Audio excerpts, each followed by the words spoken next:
The next story comes from Japan, deep in the forest, where a ranger disappears. On September 28, 1994, at 1:30 a.m., a volunteer search team operating handheld radios in the foothills of Mount Fuji briefly intercepted a transmission on the old forestry frequency once used by the Aokigahara Ranger Station. The station had been closed since 1989.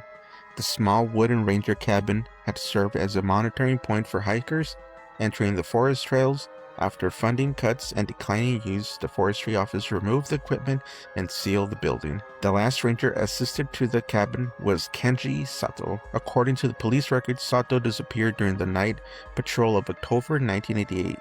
His radio was later recovered near a trail marker several kilometers from the cabin. No other trace of him was ever found.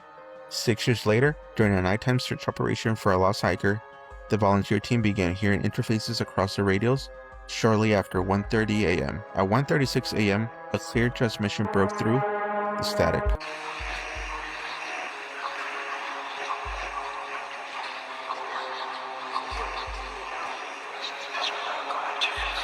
The voice was male and calm. It repeated a short phrase in Japanese 3 times. Team members later described the words as sounding like routine ranger check-in. The signal ended abruptly. The team leader attempted to respond on the same frequency, asking the caller to identify himself. No reply was ever received. Radio technicians later traced the signal's strength to somewhere within 2 kilometers of the old ranger cabin site. Police officers were sent to the location later that morning. The cabin stood in the same condition it had been left years earlier. The windows were boarded.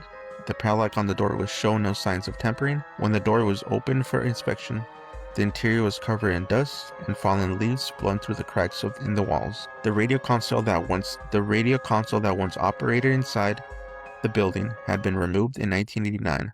No power lines were ever connected into the cabin. Technicians confirmed that without both equipment and electric power, the station could not have transmitted a signal on the forestry frequency. The search team's radio recordings still exist in the archives. It captures a brief voice transmission on a channel assigned to a ranger station that had been abandoned for years, spoken from somewhere inside a forest where the last ranger assigned to that station had disappeared with no explanation. So,